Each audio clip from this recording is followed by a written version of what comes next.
Hi everyone, this is Carl Delafield with Prairie Creek Seed. In our previous PowerPoint video, I talked about when and why to renovate a pasture. I touched a little bit on techniques for doing no-tilling or total renovation. I would like to hit some of the highlights and things to look for when renovating a pasture.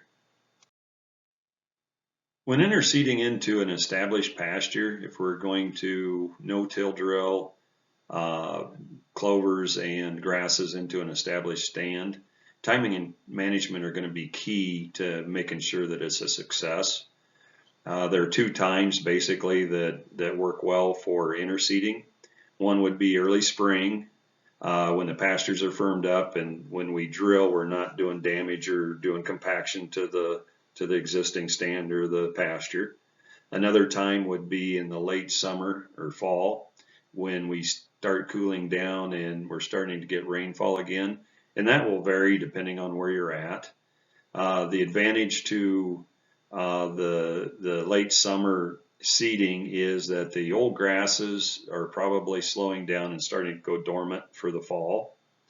And in a lot of areas, we tend to get good rainfall in, let's say, mid-August to early September, and then we might have a dry spell. One of the things that we want to make sure we don't do is plant it late enough that if we don't have the moisture to get the grasses up, they need to be at least 1 to 2 inches tall to successfully make it through the winter. So if we don't have the rain and we seed it and then we don't get rain until, let's say, October, our chances of a good establishment are going to be lessened at that point. In the spring, we have lots of moisture, but the other grasses are just exploding in growth. And so that first year, you're going to be walking a fine line of overgrazing the pasture to make sure that you can get your new seedlings sunlight so that they can tiller out and so that they can develop good root systems. Like I said in the previous slide, new seedlings do not like to be shaded. Even in alfalfa and grass blends, somebody's putting it in for a forage crop. If we have a heavy nurse crop, it can actually shade out the grasses and we don't get the stand that we would desire. And it'd be the same way in a pasture, especially if it's a existing pasture.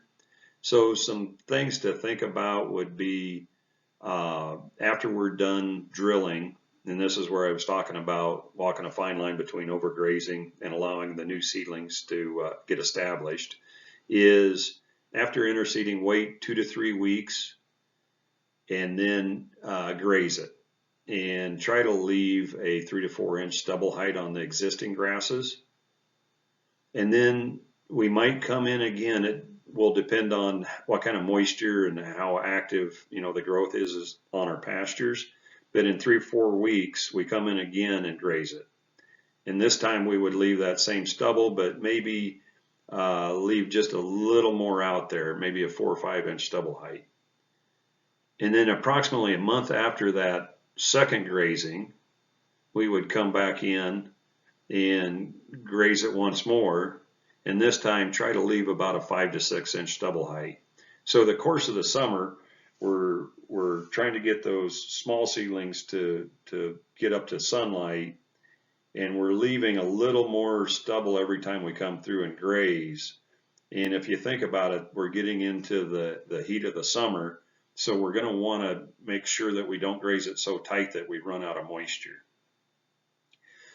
If we follow this grazing schedule, we're going to allow the existing grasses to rest a little bit and watch for dry weather, so we don't want to graze it too short. And that's why we're raising that stubble height every time.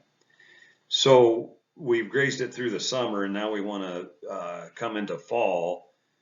I want to go ahead and graze it, but I want to go into the fall with about a 4 to 6 inch stubble, and this will allow some winter protection from both wind and also collect snow, so we either have the moisture or we have the protection for the new seedlings.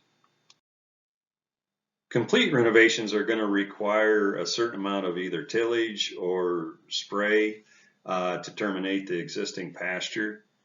Um, this will take care of what's growing. But I also like to recommend that at least one growing season we have a mix of annual forages. And we're doing that to flush out the existing seed bank, whether it be orchard grass or fescue. There's going to be a fair amount of seed that's going to compete later with our new stand. So that one growing season at least of an annual forage is going to allow those to sprout, emerge, and then we can terminate those out, and we're going to be regenerating or restructuring the soil with the annual forages to where we're going to get a better establishment on our long-term pasture. And whether we're fall seeding or spring seeding a new pasture, I generally recommend a nurse crop of oats, and that might be 30 to 40 pounds. I want to make sure that we have enough shading to hold back weed pressure if it's a spring seeding, but it's still not overcompete with the new establishment. Fall seeding, I still want to use that nurse crop of oats for winter protection. Also to make sure that if we would get a heavy rain that we don't create any erosion in the field. Converting row crop fields into long-term pastures would be really similar to doing a total renovation on an existing pasture. I'm going to still recommend that we spend 2 years of planting grazing cover crops. They could be mechanically harvested or grazed. And we're doing this to help reestablish that soil health and soil structure. Row crop fields tend to have about a cap of about 4 to 5 inches of really tight soil. And even if we're no-tilling, we can still end up with that. Our annual forages are going to be real aggressive on their root systems, and they will actually help kickstart the soil biology and restructure that soil into a nice granular structure. The other thing is they're really an economical way to get forage that first year quickly. We have seen a lot of what I'll call train wrecks where farmers have gone into a row crop field and planted new pasture in, and those soils are so tight generally that the new seedlings cannot get rooted down well.